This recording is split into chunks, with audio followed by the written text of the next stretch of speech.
Hello students, कैसे हैं आप। मैं आरपी वर्मा आज नेक्स्ट चैप्टर के साथ।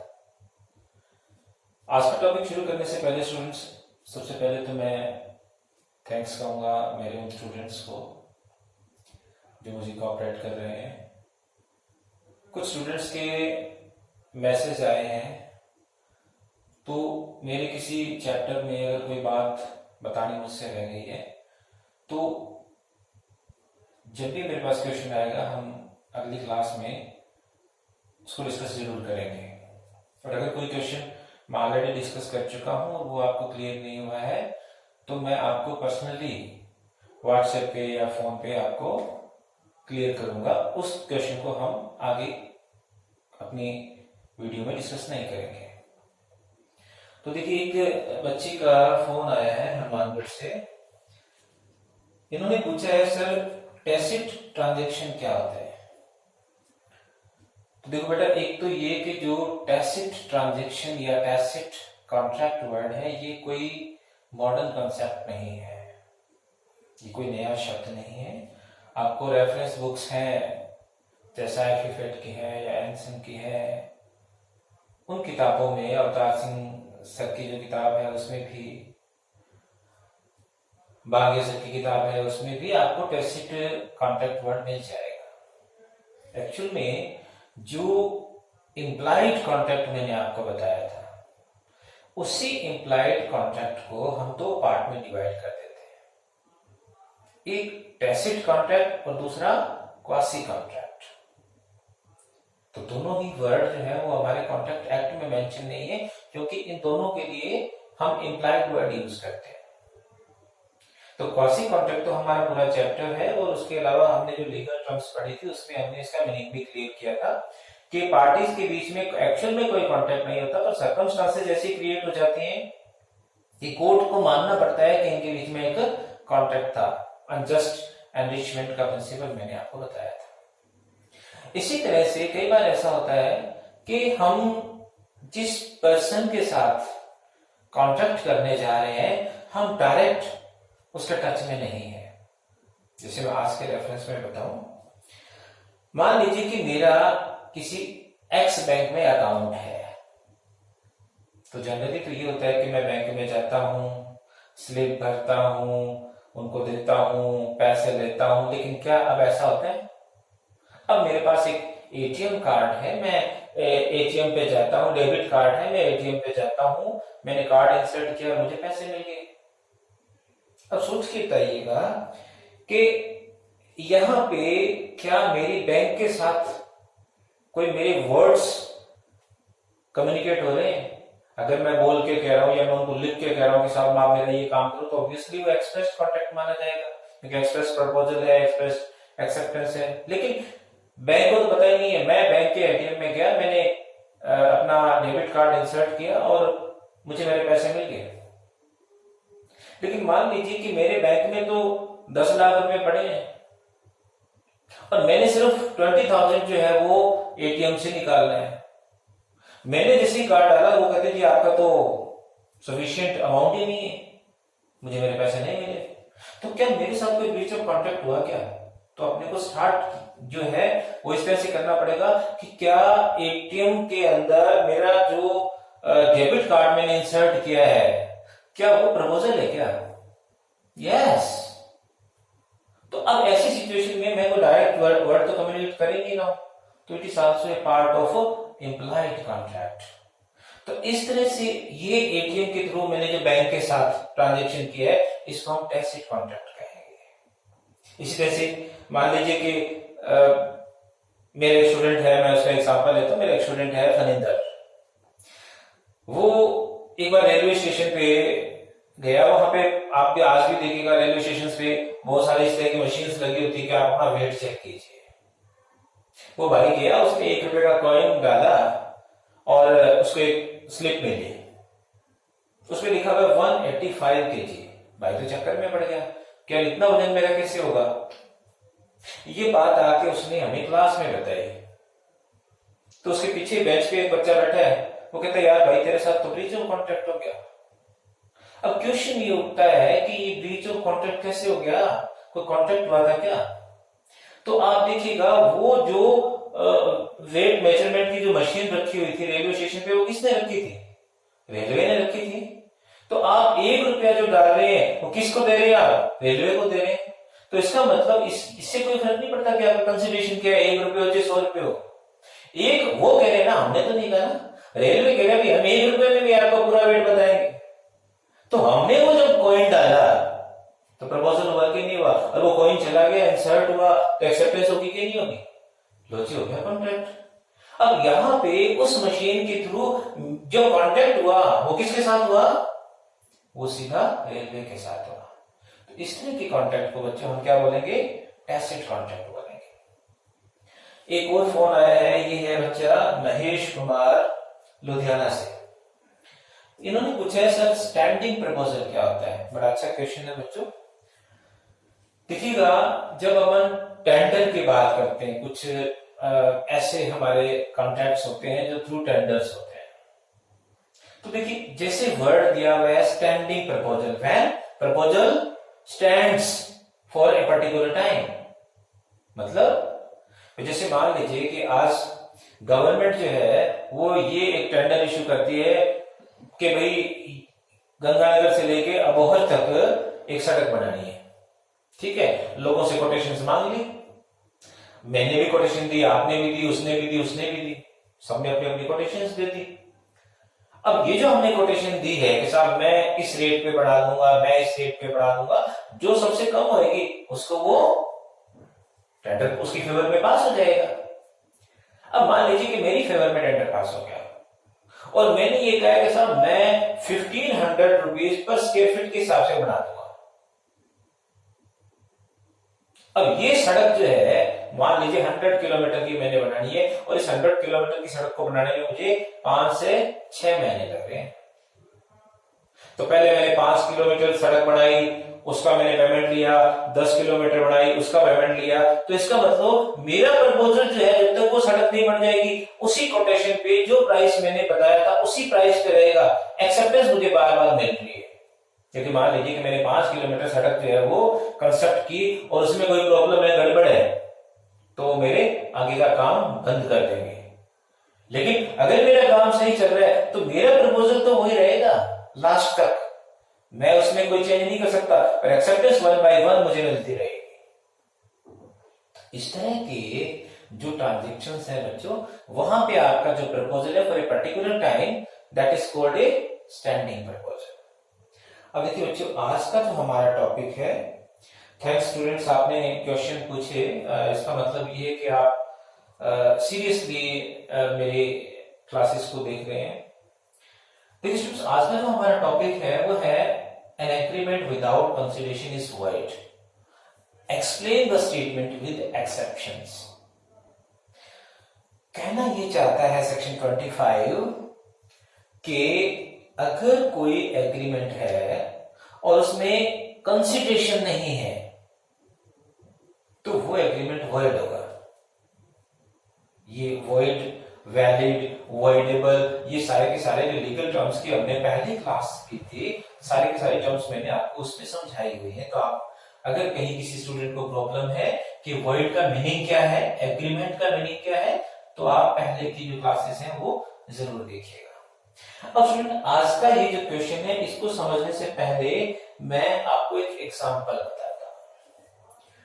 ये एग्जांपल एक केस से रिलेटेड है, केस का नाम भी आपको बताऊंगा, आप एग्जांपल समझिएगा। एक मार्केट के अंदर एक ही सड़क पे दो बड़े बड़े पास पास में ज्वेलरी शोरूम है, दो बड़े बड़े ज्वेलरी शोरूम है। एक ज्वेलरी शोरूम है एक्स का और एक है वाई का। एक्स का जो ज्वेलरी शोरूम है इसके अंदर हर वक्त भीड़ रहती है, इसकी गुडविल जो है वो यूं समझ लीजिएगा टचवुड, बहुत अच्छा काम है एक्स का। वाई के पास इतना अच्छा काम नहीं है, उसकी सेल इतनी अच्छी नहीं है, लेकिन वाई के पास एक्स से यूं समझ लीजिएगा कि 50 टाइम्स 50 गुना ज्यादा पैसा है। अब आपको बताइए बच्चों, पैसे का घमंड तो सबसे बुरा है। अब यहाँ पे वाई जो है ना वो इस बात से बड़ा जेलस है कि यार एक्स का काम इतना क्यों चलता है। एक दिन हिम्मत करके वाई एक्स के सामने एक प्रपोजल रखता है कि भाई एक काम कर, तू ये तेरा शोरूम है ना यहां से उठा के कहीं भी ले जा, जो तेरे को पैसा चाहिए वो मैं देने के लिए तैयार हूं। एक प्रपोजल करना है, अगले का राइट है यहाँ पे काम करने का, क्योंकि वो जगह इसकी है। अब इसने प्रपोजल किया कि तू यहां मत कर और कहीं भी कर ले। अब यहां पर भी थोड़ा सा ध्यान रखिएगा कि जब अपन पढ़ेंगे विच एग्रीमेंट्स आर वॉइड एग्रीमेंट्स, कौन कौन से डिक्लेयर्ड वॉइड एग्रीमेंट्स हैं, तो वहां पे जब अपन सेक्शन 27 पढ़ते हैं तो उसके अंदर एक आता है कि agreement in respect of trade and business. तो बहुत सारे बच्चे यहाँ कंफ्यूज हो जाते हैं कि सर ये वाई इस एक्स को ऐसा कह ही नहीं सकता कि तू यहां काम मत कर। बिल्कुल कह सकता है बच्चों, बिल्कुल कह सकता है। अगर आप किसी आदमी को कोई ट्रेड या बिजनेस करने के लिए किसी पर्टिकुलर जगह से रोकते हैं ना और बदले में उसको कंसिडरेशन दे रहे हैं तो फिर सेक्शन 27 अप्लाई नहीं होता। लेकिन आप कह दो कि ये काम ही नहीं करना तुझे या कहीं भी नहीं करना, या एक बहुत बड़ा एरिया आपने ले लिया कि यहां नहीं करना, तो फिर सेक्शन 27 आपका अप्लाई हो जाएगा और वो एग्रीमेंट वॉइड हो जाएगा। तो ये मेरी मदर इंडिया क्लासेस यहाँ पे इस मोहल्ले में है। अब कोई मेरे को कह दीजिए कि आप ये 2-3 गलियों में ना यहाँ पे आप अपने एकेडमी में चलाओ और कहीं भी चला लो, तो बड़ा बहुत बड़ा शहर पड़ा है, क्या प्रॉब्लम है। लेकिन अगर कोई मुझे कहते हैं कि आप तो गंगानगर में ही ये काम नहीं करोगे, तो बताओ मैं कहां जाऊंगा, तो आपका सेक्शन 27 अप्लाई हो जाएगा। तो एक तो आपको ये कंफ्यूज नहीं होना। अब यहाँ पे क्या होता है बच्चों, वाई इस एक्स को ये प्रपोजल करता है कि भाई तो प्लीज यहां पे है ना अपना काम मत कर। एक्स कहते हैं भाई पहले तो कह दिया लेकिन मैं तेरी बात को एक्सेप्ट कैसे करूं, भी मेरे पास ये जो शॉप है ये मेरी खुद की है और इसकी वैल्यू है 5 करोड़ की। वाई कहता है 5 करोड़ की, कोई बात नहीं, चेक 5 करोड़। एक्स कहता है ठीक है, दुकान तेरी। फिर ये कहते हैं एक प्रॉब्लम और है, मैं यार इतनी ये इसमें जो इतनी ज्वेलरी पड़ी है ये कम से कम 10 करोड़ की है, ये मैं कहां से लेके कहां लेके जाऊं। वाई कहता है 10 करोड़ की ना, ये चेक तेरे 10 करोड़। तो 5 करोड़ की तो भाई शोरूम ले लिया, बिल्डिंग, 10 करोड़ की वाई ने ज्वेलरी ले ली। अब ये कहते हैं कि यहाँ पे मेरे जो वर्कर्स काम कर रहे हैं ना इनको भी मैं सबको 2-2 लाख रुपए पे कर चुका हूं, 10 लाख रुपए मैं इनको एडवांस दे चुका हूं। तो वाई कहता है कोई बात नहीं, ये वर्कर यही काम करेंगे, ये चेक इनके 10 लाख रुपए। और यूं करके बच्चों इसने वाई ने इस एक्स को 15 करोड़ 10 लाख रुपए दे दिए। अब आप बताओ जिस आदमी ने 15 करोड़ 10 लाख रुपए दिए हैं क्या वो यहाँ पे दोबारा काम करने देगा एक्स को। और ये बातें खाली हवा में नहीं हुई, यहां पे बकायदा इस चीज को राइटिंग में लिखा गया, नोटरी से अटेस्टेड करवाया गया, इस चीज को रजिस्टर करवाया गया, जो भी लीगल फॉर्मेलिटीज थी वो सारी हुई। लेकिन 2 दिन बाद वाई ने देखा कि एक्स जो है ना उसी गली में एक छोटी सी दुकान लेके भाई ने दोबारा काम स्टार्ट कर दिया। अब आप बताओ जिस बंदे ने 15 करोड़ 10 लाख रुपए दिए हो क्या वो काम करने देगा। ये मामला बच्चों कोर्ट में आ गया। अब आप सोच के बताओ कि क्या यहां पे एक्स जो है काम कर सकता है। तो बहुत सारे बच्चे तो ये आंसर देंगे कि साहब trade in respect of trade and business था इसलिए ये एग्रीमेंट वॉइड था, एक्स यहां पे काम कर सकता है। ठीक है, कुछ बच्चे ये कहेंगे कि साहब ये ट्रेड एंड बिजनेस के अंदर था लेकिन ये पर्टिकुलर के लिए जगह था तो ये काम नहीं कर सकता। तो एक चीज तो मैं आपसे ये कहूंगा कि आप एक बार इस एग्जाम्पल के अंदर सेक्शन 27 को सोचो ही मत। आप एक और नई बात इसके आपके सामने आएगी, एक नई और अच्छी बात जो मेरा पर्पस है आपको समझाने का। अब जब ये मामला कोर्ट के अंदर आया तो कोर्ट के अंदर जो वाई का वकील था उसने कहा देखो साहब हमने इसको 15 करोड़ 10 लाख रुपए दिए हैं और इसने हमें प्रॉमिस किया है कि ये यहां काम नहीं करेगा, तो ये काम कैसे कर रहा है जी यहाँ पे। इसी दुकान यहां से खाली करवाओ, इसको आदेश दो कि ये अपना काम कहीं और करे। तो कोर्ट ने कहा कि हमें ऐसा नहीं, आप हमें एक एक बात, एक एक डिटेल समझाओ आप हमें। लो जी डिटेल समझाई। डिटेल क्या समझाई बच्चों इन्होंने? डिटेल इन्होंने ये समझाई, अब यहाँ पे वाई का वकील ये कहता कि साहब हमने इसको 15 करोड़ 10 लाख रुपए दिए, तो एक एक करके बताया हमने इसको क्या दिए, पहले 5 करोड़, तो पहले हमने 5 करोड़ रुपए दिए। तो एक्स का वकील कहता है भाई 5 करोड़ दिए तो बदले में क्या मिलेगी, शोरूम की बिल्डिंग मिली कि नहीं मिली? फिर वो कहता है जी हमने 10 करोड़ रुपए दिए, तो कहता है भाई बदले में क्या मिला, ज्वेलरी मिली कि नहीं मिली? फिर ये कहते हैं जी कि हमने इसको 10 लाख रुपए और दिए, तो क्या बदले में तो ये वर्कर्स मिले कि नहीं मिले? अब बच्चों जो चौथी बात थी वो क्या थी? फोर्थ वक्त जो हमारा यहाँ पे ट्रांजेक्शन था वो ये था कि एक्स यहाँ काम नहीं करेगा। अब आप बताओ टोटल 4 बातें हुई कि नहीं हुई? चलो दुकान मिल गई, ज्वेलरी मिल गई, वर्कर्स भी मिल गए, पर ये काम यहाँ पे नहीं करेगा, इसका कोई कंसिडरेशन मिला है क्या? कोई 1 रुपया भी मिला है क्या? अच्छा वजह की बात ये थी कि जो इनके बीच में डीड लिखी गई, सेल डीड, उस सेल डीड के अंदर ये बात मतलब सारे के सारे यूं बिल्कुल एक एक बात को इन्होंने अलग सेपरेटली लिखा, और इसी में ये वाई फंस गया, क्योंकि इसके अंदर ये चीज कहीं मेंशन नहीं थी कि यहां पे ये काम नहीं करेगा, इसके बदले में हम इसको क्या दे रहे हैं। बस यही बात आप समझिएगा, an agreement without consideration is void. Court कहता है भाई तेरी मेन प्रॉब्लम है कि ये यहां काम क्यों कर रहा है, तो अब सिर्फ ये साबित करते कि ये काम यहां ना करे, इसके बदले में तेने कुछ कंसिडरेशन दिया है क्या? ये चीज साबित नहीं हुई, तो इसका मतलब इनके बीच में जो एग्रीमेंट था, ये एग्रीमेंट तो आपका एनफोर्सेबल बाय लॉ था, शॉप की, ज्वेलरी की, यहां तो कोई प्रॉब्लम नहीं थी। ये काम यहां कर सकता है कि नहीं कर सकता, ये जो पार्ट था आपका, ये आपका नॉट एनफोर्सेबल बाय लॉ था। तो इसका मतलब ये हुआ स्टूडेंट कि अगर हम कोई एग्रीमेंट कर रहे हैं और उसमें कंसिडरेशन नहीं है, तो कानूनन हम उसको एनफोर्स नहीं करवा सकते। मतलब एक स्टूडेंट मेरे पास आया, सर मुझे पढ़ना है, पढ़ा दूंगा बेटा।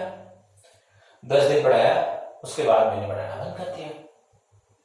अब बच्चा मेरे खिलाफ कोर्ट में जा रहा है, जज साहब पूछ रहे भाई तो एक बात बता, तेरा नुकसान क्या हुआ है? क्वेश्चन मेरा तो साल खराब हो गया। अरे यार तू वो छोड़, और बता तेरा क्या नुकसान हुआ है? पूछ क्या रहे हैं जज साहब उससे, भैया तेने पे कितना किया है? तो सर मैंने पे तो कुछ नहीं किया। तो बेटा फिर फ्री में तो ऐसे ही होगा। तो इसका मतलब ये है बच्चों कि अगर हम एग्रीमेंट की बात कर रहे हैं तो एनफोर्सेबल बाय लॉ, यही बात मैंने आपको मेरी फर्स्ट लेक्चर में बताई थी कि अगर एग्रीमेंट के साथ में कंसिडरेशन, मतलब जैसे प्रॉमिस के साथ में कंसिडरेशन वर्ड आएगा तब ये एग्रीमेंट पड़ेगा। इसका मतलब ये हुआ कि अगर कंसिडरेशन ही नहीं है तो एक खाली प्रॉमिस है, वो कभी भी आपका कॉन्ट्रैक्ट नहीं बन सकता। लेकिन क्या इसके कुछ एक्सेप्शंस हैं? जी हाँ, अंडर सेक्शन 25 इसके 3 एक्सेप्शन हैं। इन 3 एक्सेप्शन के अंदर आपकी ये लाइन, आपका ये बेसिक प्रिंसिपल एप्लीकेबल नहीं होता। इसके अलावा भी हमारे पास कुछ कॉन्सेप्ट्स हैं जो सेक्शन 25 में कवर नहीं होती, दूसरे लॉज में कवर होंगी, दूसरे सेक्शंस में कवर होंगी, यहां पर भी कंसिडरेशन नहीं देखा जाता। तो अपन पहले सेक्शन 25 की बात करते हैं। तो सेक्शन 25 हमें ये कह रहा है, देखिए 3 पॉइंट है बच्चों। Promise in natural love and affection, promise to pay for voluntarily service, promise to pay for time barred tax. अब इनको एक एक बात को समझिएगा। इसका बच्चों जो आपका ये फर्स्ट एक्सेप्शन है, इसे बहुत बार एग्जाम में पूछा गया है, कॉम्पिटिशन्स में बहुत बार ये पूछा गया है, क्योंकि ये एक एक्सेप्शन जो है वो अपने आप में ही एक पूरी महाभारत है। बाकी जो आपके ये दोनों एक्सेप्शंस हैं, इन पे आपको इतने क्वेश्चंस नहीं मिलेंगे, इस पे खूब सारे क्वेश्चन आपको मिलेंगे। तो समझिएगा, अगर दोनों लोगों के बीच बीच, यानी कि आपने शुरू में पढ़ा था at least there must be 2 persons. अगर दोनों पर्सन्स के बीच में ऐसा कोई रिलेशन है जो लव एंड अफेक्शन का है और नेचुरल भी है, उनके बीच में अगर कोई एग्रीमेंट हो जाए, उनके बीच में अगर कोई एग्रीमेंट हो जाए, तो कोर्ट कभी भी ये नहीं पूछेगा कि भाई यह कंसिडरेशन क्या था। मान लीजिए कि मैं एक स्टूडेंट का मेरे नाम ले रहा हूं, मेरा स्टूडेंट है ध्रुव। ध्रुव के फादर ये कहते हैं कि बेटा अगर तू एलएलबी में यूनिवर्सिटी टॉप करे तो मैं तेरे को एक नई कार ला के दे दूंगा। आप बताओ क्या यहां पर कोई आपका कोई सर ये कोई डोमेस्टिक सोशल एग्रीमेंट है, क्या प्रॉब्लम है? क्वेश्चन ये उठता है कि क्या आपका ये पॉइंट आप पे एप्लीकेबल है? सोचिएगा, एक फादर अपने बेटे से ये कह रहा है कि आप अगर यूनिवर्सिटी टॉप करो तो हम आपको ये गिफ्ट करेंगे। तो सबसे बड़ी बात यह है कि जो दो लोग हैं, भाई बेटे को तो कार मिल रही है, क्या फादर को कुछ मिल रहा है क्या? अब आप कहोगे बच्चे ने टॉप किया ना तो बच्चे के काम आएगा, फादर के थोड़ी काम आएगा। क्या फादर को कुछ मिल रहा है क्या? नहीं, फादर को कुछ नहीं मिल रहा। इसीलिए इस तरह के ट्रांजैक्शन के अंदर कंसिडरेशन की बात नहीं होती। अब आप इसके एलिमेंट्स में आ जाइए। तो पहला और जो सबसे इंपॉर्टेंट पार्ट है वो है आपका इसका लव। अब थोड़ा सा याद कीजिएगा, जब छोटी क्लासेस के अंदर हम लेटर राइटिंग करते थे, ए लेटर टू फादर, है ना, याद कीजिएगा, a letter to mother, a letter to elder brother, तो वहां पे क्या लिखते थे? Your loving daughter, your loving son, याद आ रहा है? तो इसका मतलब ये हुआ कि जहां पे ब्लड रिलेशंस होते हैं पार्टीज के बीच में, ब्लड रिलेशंस, वो आपके क्या आएंगे? लव में काउंट हो जाएंगे। अब आप और मैं एक दूसरे को जानते हैं, तो आपके और मेरे बीच में जो रिलेशन है ना वो क्या आएगा? अफेक्शनेट। अब हम वहां पर भी लिखते थे ना, योर अफेक्शनेटली, जैसे प्रिंसिपल को लिखते थे, हॉस्टल वार्डन को लिखते थे, तो नीचे क्या लिखते थे? Your affectionately. लेकिन यहां पे देखिएगा, ये जो आपका एंड वर्ड है आपका, ये बड़ा खतरनाक है। एक बार मुझसे क्वेश्चन मुझे मिला था एक बार कि आपका जो फर्स्ट एक्सेप्शन है 25 का, ये क्या है? तो ऑप्शंस में कुछ इस तरह का लिखा हुआ था, लव एंड अफेक्शन, फिर लिखा हुआ था नेचुरल लव एंड अफेक्शन, फिर लिखा हुआ था नेचुरल लव और अफेक्शन। तो मैं वहां कंफ्यूज हो गया, मैं कि यार नेचुरल भी था, लव भी था, अफेक्शन भी था, अब लव और अफेक्शन था या लव एंड अफेक्शन था? तो आप यहाँ याद रखिएगा बच्चों, यहाँ पे और वर्ड नहीं लिखा हुआ, यहाँ पे क्या लिखा हुआ है? एंड वर्ड लिखा हुआ है। और जो कल हमने सेक्शन 23 पढ़ा था उसमें ऑब्जेक्ट और कंसिडरेशन, कंसिडरेशन और ऑब्जेक्ट लिखा हुआ था। अब जो यहाँ इस एंड का फर्क क्या है? देखिए यहाँ पे अगर अपने ग्रामेटिकली बात करें तो जब एंड लिखा जाता है किसी वर्ड के साथ में, तो इसका मतलब ये हुआ कि देखिए हम शुरू से पढ़ रहे हैं इसको, तो पहले हमने लव पढ़ा, बात खत्म। अब अगर हम अफेक्शन पढ़ रहे हैं तो अकेला नहीं पढ़ सकते, हम लव पढ़ना पड़ेगा तो ही हम अफेक्शन तक पहुंचेंगे। तो इसको हम कैसे पढ़ेंगे? पहला relation based on blood relation यानी कि लव, दूसरा relation based on love and affection, not only affection. ये थोड़ा सा ध्यान रखिएगा। इसका मतलब ये हुआ कि दो दोस्तों के बीच में, दो पड़ोसियों के बीच में अगर ट्रांजैक्शन है तो आपका ये पॉइंट एप्लीकेबल नहीं होगा।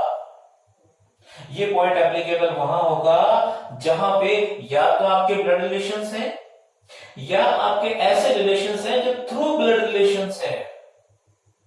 तो इसका मतलब ये हुआ कि आज अगर मैं अपने भांजे की बात कर रहा हूं तो वो मेरी सिस्टर के थ्रू रिलेटेड है कि नहीं है। आज मैं अगर अपने ब्रदर इन लॉ की बात कर रहा हूं, आज अगर मैं अपने फादर इन लॉ की बात कर रहा हूं, मदर इन लॉ की बात कर रहा हूं, सिस्टर इन लॉ की बात कर रहा हूं, क्योंकि मेरा अंकल जो है, मेरे ताया जी जो है, मेरे फादर जो है, मेरे ब्रदर सिस्टर, तो सब किसमें आ जाएंगे? लव में आ जाएंगे।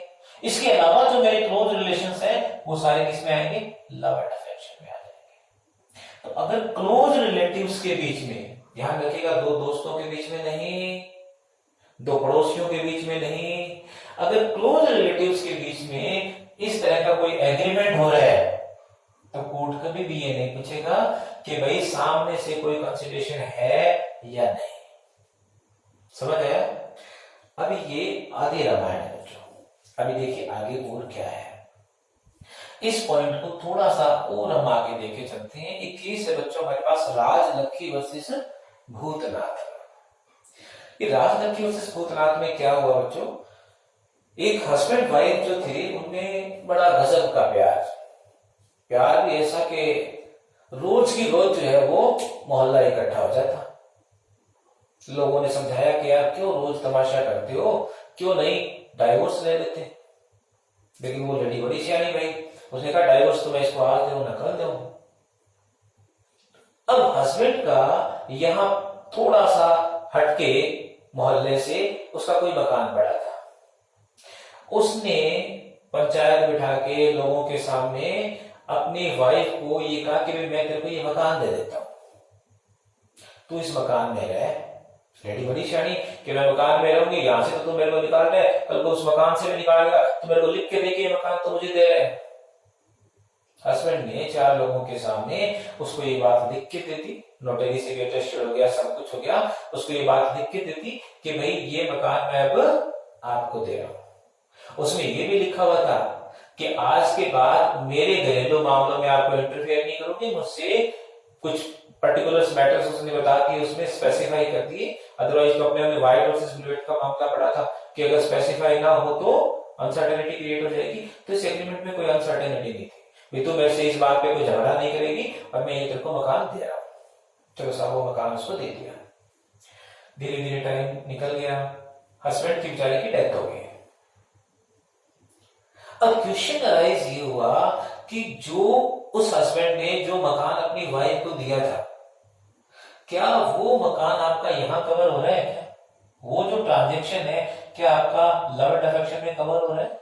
तो एक हस्बैंड और वाइफ के बीच में ऑब्वियस सी बात है लव एंड अफेक्शन का रिलेशन तो है ही, क्या प्रॉब्लम है? लेकिन आप ये देखिएगा बच्चों, इस लव एंड अफेक्शन से पहले एक वर्ड और लिखा हुआ है नेचुरल। एक वर्ड और लिखा हुआ है नेचुरल। तो कोर्ट ये कहता है कि सेक्शन 25 का जो फर्स्ट एक्सेप्शन है ये तभी एप्लीकेबल होगा when such transactions are related with pleasureness between parties.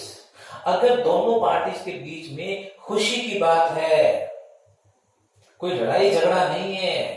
क्योंकि आप देखिएगा एक बाप और बेटे में बड़ा प्यार प्रेम है, हस्बैंड और वाइफ में बड़ा प्यार प्रेम है, बहन और भाई में बड़ा प्यार प्रेम है। अब ये बात आपको नेचुरल लग रही है या अननेचुरल लग रही है? ऑब्वियसली आपको क्या प्यार, ये भाइयों में प्यार ही होगा, बाप बेटे में प्यार ही होगा, बहन भाई में प्यार ही होगा। ये नेचुरल है कि नहीं है?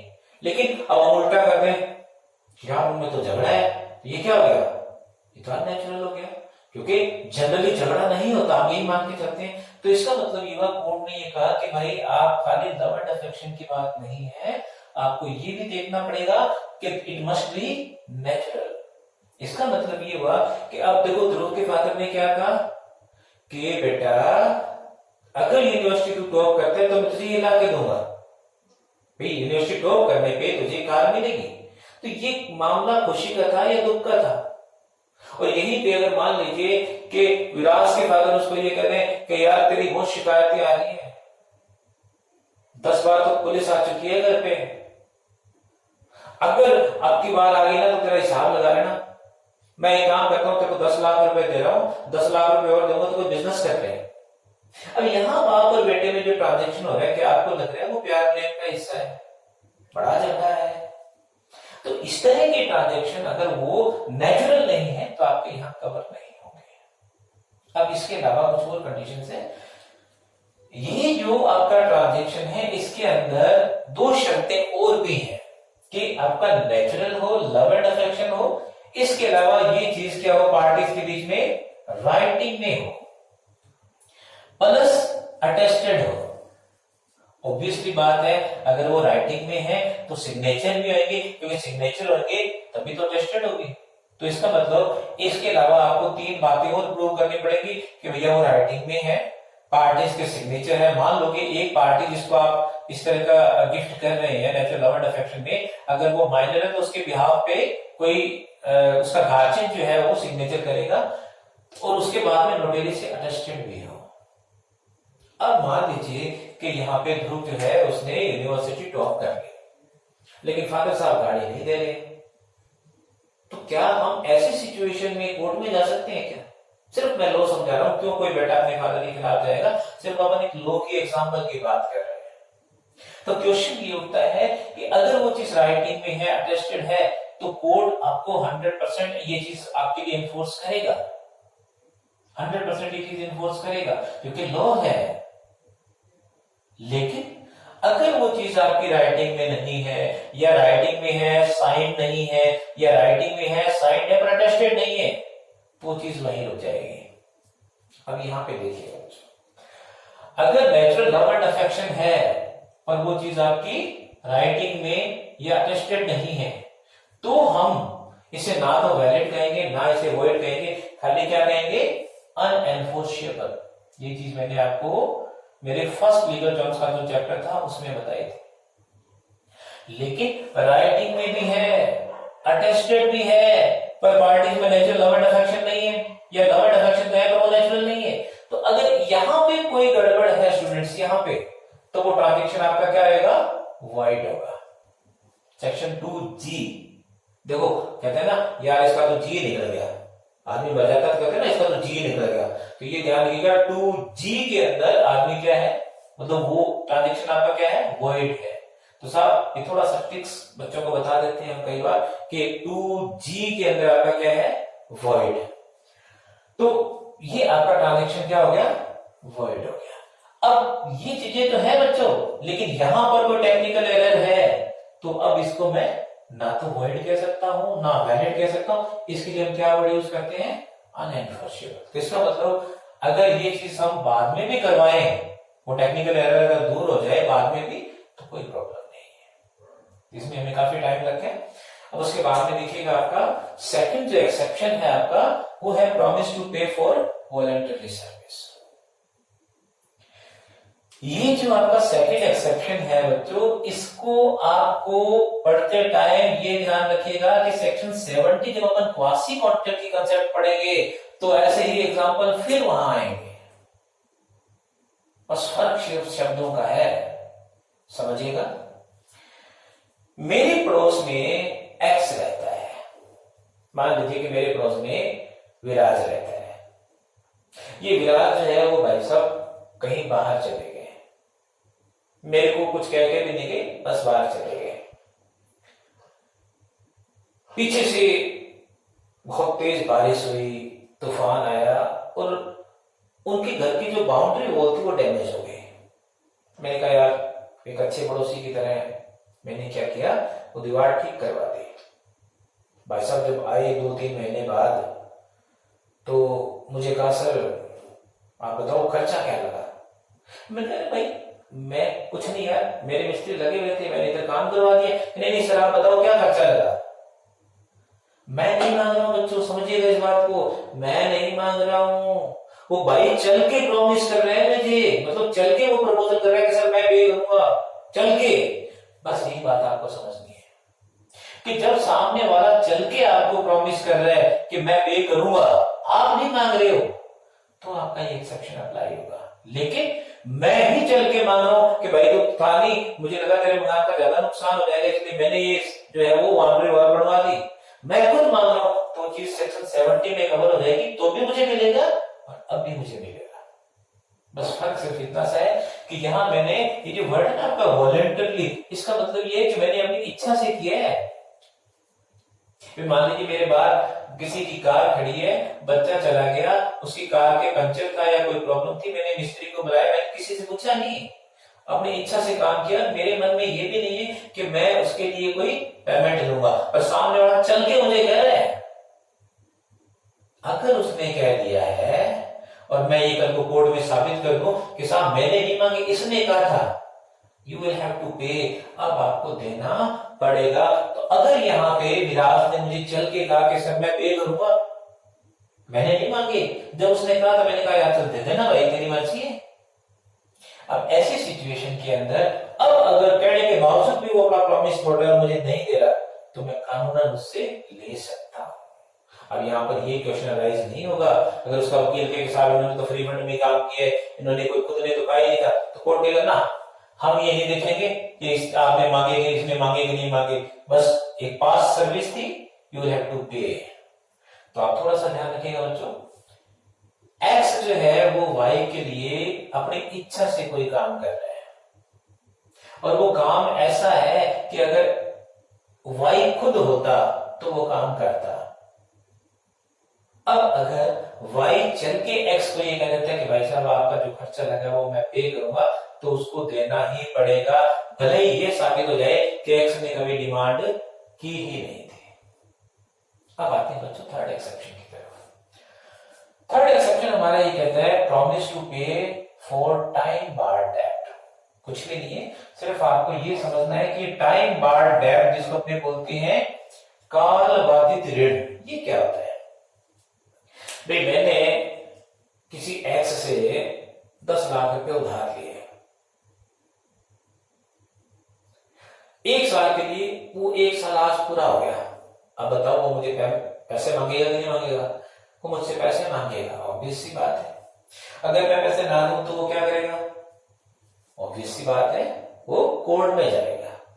अब कोर्ट ये तो नहीं आपके ससुराल हो कि जब मर्जी में उठा के चले जाओ, कोई टाइम पीरियड तो होगा ना।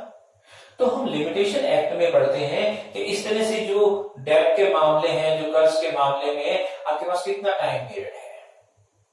तो यहाँ पे हमारे पास 3 साल का टाइम पीरियड है। इसका मतलब आज अगर पेमेंट ड्यू हो गई है और मैं फिर भी नहीं दे रहा हूं, तो जो मेरा क्रेडिटर है वो मेरे खिलाफ 3 सालों के अंदर अंदर कभी भी कोर्ट में जा सकता है। लेकिन भाई वो कोर्ट में नहीं गया, 3 साल ही नहीं गया। अब अगर वो 3 साल नहीं गया तो कोर्ट में जाने का उसका राइट क्या हो गया? खत्म हो गया। अब ये जो कोर्ट में जाने का जो राइट खत्म हुआ ना, इसी को बोलते हैं कि वो डेब्ट अब क्या हो गया? टाइम बार्ड हो गया। लेकिन आप देखो मजे की बात क्या है, 3 साल हो गए, जो एक्स है वो मेरे खिलाफ कोर्ट में नहीं गया, तो इसका मतलब उसका कोर्ट में जाने का जो राइट है वो खत्म हुआ है, लेकिन उसका पैसे मांगने का राइट खत्म नहीं हुआ। पैसे तो अगला मांगे गई, पर उसका कोर्ट में जाने का राइट खत्म हो गया। 3 साल के आगे 5 साल निकल गए, 10 साल निकल गए। 10 साल बाद फिर एक बार मेरी मुलाकात एक्स से होगी, किसी ओकेजन पे होगी। अब यहां पे एक्स मेरे को कहता है, उसने मेरे को ताना दिया, क्या भाई साहब आपने मेरे पैसे खा गए आप मेरे। 4 लोगों के बीच में मेरे को बुरा लगा। मैं कहा भाई ठीक है, मैं तेरे पैसे दूंगा, तो वैसा वैसे नहीं, आप लिख के दो। देखो बच्चों 10 साल बाद मैं उसको लिख के दे रहा हूं कि मैं तेरी पेमेंट करूंगा। क्या उस वक्त मैं उससे 1 रुपया भी ले रहा हूं? क्या नहीं ले रहा। तो वो जो टाइम बार्ड हो चुका था, 10 साल बाद मैं खुद उसको लिख के दे रहा हूं, साइन भी कर रहा हूं नीचे। जैसे मैं लिख के दूंगा उसपे जो मैंने डेट मेंशन की है ना, भलाई अब मैं उससे कुछ भी नहीं ले रहा, वो जो डेट मेंशन की हुई है उस डेट के बाद 3 साल और उसको मिल जाएंगे। अगर मैंने पेमेंट नहीं की तो अब वो कोर्ट में जा सकते हैं, 10 साल बाद उसको फिर आगे 3 साल और मिल जाएंगे। तो इस तरह के ट्रांजेक्शन को भी आप कोर्ट से एग्जीक्यूट करवा सकते हैं, लेकिन शर्त है यहां पे मैं जो डेटर है वो लिख के देगा। या मान लीजिए मेरा कोई मुनीम है, मेरा कोई पार्टनर है, मेरे बिहाफ पे, मेरे बिहाफ का मतलब मैंने कहा है, ये साबित करना पड़ेगा क्रेडिटर को। लेकिन एक मामले में ऐसा हुआ बच्चों कि एक्स जो है उसकी डेथ हो गई और उसके बेटे ने क्रेडिटर को ये लिख के दिया कि हमारे बापू की जो पेमेंट थी वो हम पे करेंगे, तो आपका ये एक्सेप्शन एप्लीकेबल नहीं होगा। अब आप इसको मेयर एक्ट में जब पढ़ेंगे बच्चों, तो आप थोड़ा सा ध्यान से देखना, बहुत सारी किताबों में ये लिखा होता है एग्रीमेंट टू पे, एग्रीमेंट टू पे, जबकि आपके मेयर एक्ट में क्या लिखा हुआ है? प्रॉमिस टू पे। ये लीगल टर्म्स है। लॉ का मतलब ये होता है बाल की खाल निकालना। तो यहाँ पर समझ लीजिएगा भाई यार, कंसिडरेशन नहीं है तभी तो वो प्रॉमिस है। प्रॉमिस में कंसिडरेशन आते ही तो एग्रीमेंट होता है ना। तो यहाँ पे हम एग्रीमेंट वर्ड यूज नहीं कर रहे, क्या वर्ड यूज कर रहे हैं? प्रॉमिस वर्ड यूज कर रहे हैं। और दूसरी बात, जब आप ये पढ़ें तो उसके अंदर आपको क्लियर होगी कि ये फर्स्ट और जो थर्ड पॉइंट है इनमें स्पेशली उसने लिखा हुआ है राइटिंग। इसका मतलब ये हुआ कि दोनों आपके ट्रांजैक्शन राइटिंग में होने चाहिए। इसके लिए अगर खाली आप गवाही दिला देते हैं या साबित कर दें कि आपने काम क्या किया था, तो भी आपको आपका कंपनसेशन मिल जाएगा। अब देखिए बच्चों, कुछ अदर्स हैं, ये बाद में हम चैप्टर्स भी करेंगे, थोड़ा थोड़ा मैं आपको बता देता हूं। चैरिटी, इस चैरिटी में भी आप एक केस याद रखिएगा, केदारनाथ वर्सेस गौरी मोहम्मद का केस अभी केस है। अगर मैं चैरिटी में कोई पैसा दे रहा हूं, जैसे मान लीजिए कि एक मंदिर बन रहा है, मैं ये कह दूं पुजारी जी को कि यार पुजारी जी आप एक काम करो, आप 1 लाख रुपया मेरे से ले लो और आप ईंटें गिरवा दो मेरे नाम से मंदिर पे। अब देखो यहाँ पे कोई लव एंड अफेक्शन नहीं है मेरा पुजारी के साथ, तो इसका मतलब ये तो पॉइंट एप्लीकेबल होगा ही नहीं। अब ऐसे सिचुएशन के अंदर अगर मेरे बिहाफ पे मेरे कहने से वो ईंटें गिरवा लेता है तो मुझे उसको पे करना पड़ेगा, भले ही बदले में मुझे कुछ नहीं मिल रहा। लेकिन अगर अभी उसने वो काम नहीं किया है जिसके लिए मैं चैरिटी कर रहा हूं, उसने नहीं किया है, तो मैं रिवोक कर सकता हूं, मैं अपनी बात से पीछे हट सकता हूं, अदरवाइज मैं नहीं हट सकता। तो चैरिटी के मामले में कभी भी कोर्ट ये नहीं देखता कि कंसिडरेशन है या नहीं है। गिफ्ट एक्चुअली मेड, अपने जो फैमिली लॉ पढ़ते हैं तो वहां गिफ्ट आता है, ट्रांसफर ऑफ प्रॉपर्टी एक्ट है उसके अंदर गिफ्ट आता है। तो अगर आपने गिफ्ट एक्चुअली में दे दिया है, ये आप देखिए 25 के अंदर एक्सप्लेनेशन जो दी हुई है फर्स्ट, उसके अंदर क्लियरली आपकी ये बात समझाई हुई है कि अगर गिफ्ट दे दिया है, इसका मतलब अगर ध्रुव के फादर ध्रुव को एक कार ला देते हैं, नेचुरल लव एंड अफेक्शन भी है, वो चीज राइटिंग में थी कि नहीं थी, अब कोई क्वेश्चन अराइज कर दिया किसी ने, तो कोर्ट ये कहता है भैया अगर एक्चुअली में अगर गिफ्ट दे दिया ना तो हमारे पास मत आओ, उसकी वैलिडिटी को चैलेंज मत करो, वो 100% वैलिड ही है अगर गिफ्ट ऑलरेडी हो गया है तो। इसी तरह से आप देखिएगा एजेंसी है, बेयरमेंट है, रिमिशन है। एजेंसी का मतलब ये हुआ कि मैं किसी से अपना कोई काम करवा रहा हूं। अब मेरा कोई स्टूडेंट है, मैं उसको कहता हूं यार भाई प्लीज तो एक काम करना, तू बैंक की तरफ जा रहा है, ये 500 रुपए मेरे बैंक में जमा करवा देना। अब आप बताओ, वो मेरा काम वही है ना जो मैं कर सकता हूं, तो वो मेरा खाली क्या हो गया? एजेंट हो गया। तो क्या इस काम करने के वो मुझसे पैसे लेगा? मेरा स्टूडेंट है यार, नहीं लेगा। बहुत सारा दूसरों के काम करते हैं, बिना कुछ लिए हम वो काम करते हैं, पर है तो हम एजेंट ही ना। अब क्वेश्चन ये होता है, एक आदमी तो पैसे लेके काम कर रहा है, वो अगर गड़बड़ करे तो उसकी लायबिलिटी है, लेकिन जो बिना पैसे लेके काम कर रहा है वो अगर कोई गड़बड़ करे तो क्या उसकी लायबिलिटी होगी? बिल्कुल होगी। क्या प्रॉब्लम है? तो इसका मतलब ये हुआ कि जब एजेंसी की बात करें तो भी ये प्रूव करने की जरूरत नहीं है कि इस एजेंट को कोई कंसिडरेशन मिल रहा है कि नहीं मिल रहा। बेलमेंट, मैंने आपको बताया था कि मेरी कोई गुड्स है, मैं फॉर सिक्योरिटी जो है वो किसी को दे रहा हूं। जैसे मान लीजिए कि मैं मंदिर के बाहर मैंने शूज जमा करवा दिए किसी शॉप पे कि भाई मैं मंदिर जाके आ रहा हूं, यार मेरे शूज जो है, वो कहते भाई साहब कोई बात नहीं आप रख जाओ, और उस चीज के उन्होंने कोई पैसे नहीं लिए मुझसे। जब आधे घंटे बाद मंदिर से बाहर आया तो पता लगा कि मेरे शूज वहां से गायब है, तो क्या उस शॉपकीपर की कोई लायबिलिटी है क्या? वो तो कहते भाई साहब मैंने कौन से पैसे लिए थे? भाई पैसे ले चाहे ना ले, अगर आपने अपनी लायबिलिटी क्रिएट की है तो यू आर लायबल, तो वहां पर वो आपका क्या आ जाएगा? नॉन, एक तो था ग्रेचुअस, एक होता है नॉन ग्रेचुअस, तो ये आपका ग्रेचुअस बेलमेंट हो जाएगा, निःशुल्क निक्षेप जिसे हम बोलते हैं। तो यहाँ पर भी कंसिडरेशन नहीं देखा जाएगा। इसी तरह से रिमिशन, फिर मान लीजिए कि विराज ने मुझसे कोई 20,000 रुपए लेने हैं, और मेरे पास आया कि सर आप पैसे दो। मैं विराज भाई प्लीज मेरे पास करना आज सिर्फ 18,000 ही है, कि सर कोई बात नहीं आप एक काम करो 18 दे दो, 2,000 को मालूम पड़ी, 2,000 उसने मेरे कम कर दिए। तो ये जो 2,000 कम किए, इसके बदले में मैं कोई कंसिडरेशन दे रहा हूं क्या उसको? कोर्ट कहेगा नहीं, यहाँ पे कोई जरूरत नहीं है। तो रिमिशन का मामला हो, चाहे बेलमेंट का मामला हो, चाहे एजेंसी का मामला हो, चाहे चैरिटी का मामला हो, चाहे खाली गिफ्ट का मामला हो, इस तरह के मामले में कोर्ट कभी भी ये चेक नहीं करता कि सामने से कोई कंसिडरेशन है या नहीं है। तो स्टूडेंट एक हमारा सेक्शन 25 जो है वो कवर हो गया, 2D हमने कवर कर लिया, 23 हमने कवर कर लिया, आज 25 हमने कवर कर लिया। एक छोटा सा हमारा 24 और बचता है कंसिडरेशन के रिगार्डिंग।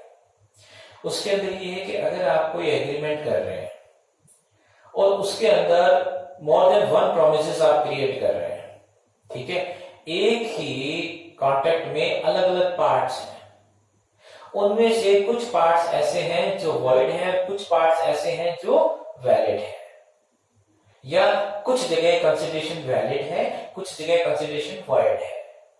तो ऐसी सिचुएशन में क्या उस पूरे ट्रांजैक्शन को वॉइड किया जाए या उसके एक पार्ट को वॉइड किया जाए? जैसे मान लो कि मैंने एक्स को ये कहा कि यार तू एक काम कर, मेरे को ना कल 2 किलो अफीम और कोई 50 लीटर दूध ला दे, भी कोई शिवरात्रि का प्रोग्राम करना है हमने। अब उस भाई ने ला तो दिए लेकिन मैंने पेमेंट नहीं करी, अब वो मेरे खिलाफ कोर्ट में जा रहा है, तो अफीम को खरीदना और बेचना ये तो क्या है, क्राइम है। तो चलो एक बार सिर्फ हम ये सोचे कि क्या वो मुझसे पैसे ले सकता है क्या? तो कोर्ट कहता है यहाँ जो दूध वाले पैसे है ना वो तो हम दिला देंगे क्योंकि तो एनफोर्सेबल बाय लॉ है, लेकिन वो जो अफीम वाले पैसे हैं वो हम नहीं दिलवाएंगे। तो ट्रांजेक्शन तो एक ही हुआ था ना, उसका एक पार्ट तो एनफोर्सेबल बाय लॉ है और दूसरा अनएनफोर्सेबल। तो जो वैलिड है उसको एनफोर्स कर दो, नहीं तो पूरा का पूरा ही आपका वो क्या हो जाएगा, वॉइड हो जाएगा। मान लो मैं उसको ये कह दूं कि 50 लीटर में 2 किलो भांग मिला के दे दे और उसकी वो मुझसे कीमत मांग रहे हैं। अब यहाँ पे भांग की कितनी होगी, दूध की कितनी होगी, मैं तो इकट्ठी, उसने मेरे को बताई इकट्ठी मैंने देनी है। तो यहाँ पर अगर वो सेपरेबल नहीं है तो पूरा का पूरा ट्रांजेक्शन आपका क्या हो जाएगा, वॉइड हो जाएगा। तो सेक्शन 2D 23, 24, 25 कोई भी आपका डाउट हो तो आप मुझे मैसेज कीजिएगा 9785180929 पे। मैं कोशिश करूंगा आपको जल्दी से जल्दी रिप्लाई करने की, और फिर आपसे यही रिक्वेस्ट कि आप क्लासेस को देखते रहिए, इनको एंजॉय कीजिए, क्योंकि आपका कोऑपरेशन ही मुझे हिम्मत देगा।